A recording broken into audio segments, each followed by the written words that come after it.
All right, I trust that you are already there at First John, the first chapter.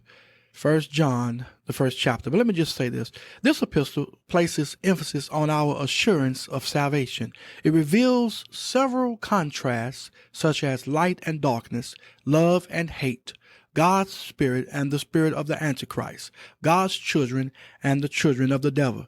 It covers topics such as the love of God, Jesus, our advocate, and more. And on this note, let us begin our study through this awesome book. I trust that you're already there at 1 John chapter 1, and let's begin reading at verse number 1. Let's read verses 1 through 4. That which was from the beginning, which we have heard, which we have seen with our eyes, which we have looked upon, and our hands have handled of the word of life. For the life was manifested, and we have seen it, and bear witness, and show unto you that eternal life, which was with the Father, and was manifested unto us. That which we have seen and heard declare we unto you, that ye also may have fellowship with us. And truly our fellowship is with the Father, and with his Son Jesus Christ. And these things write we unto you, that your joy may be full. Now the Apostle John, his message here is of Jesus Christ. From the beginning refers to the time Jesus entered the world in the form of man, clothed with humanity. When Jesus was about 30 years old, John became acquainted with him. He became one of his disciples. John heard him with his ears. He saw him because he was with him for at least 3 years. He says our hands have handled. In other words, he had a personal relationship with him. John wrote these things to encourage the believers and to keep them from being unmovable in the faith. All right, let's look at verses 5 through 10.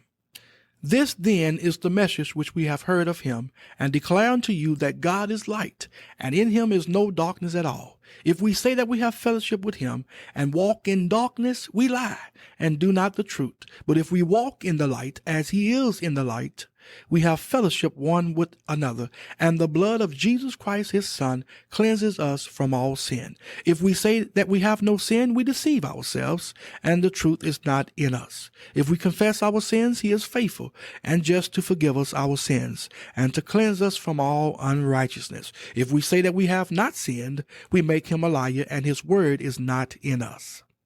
Now, John is simply saying here that God is light, and his children are light.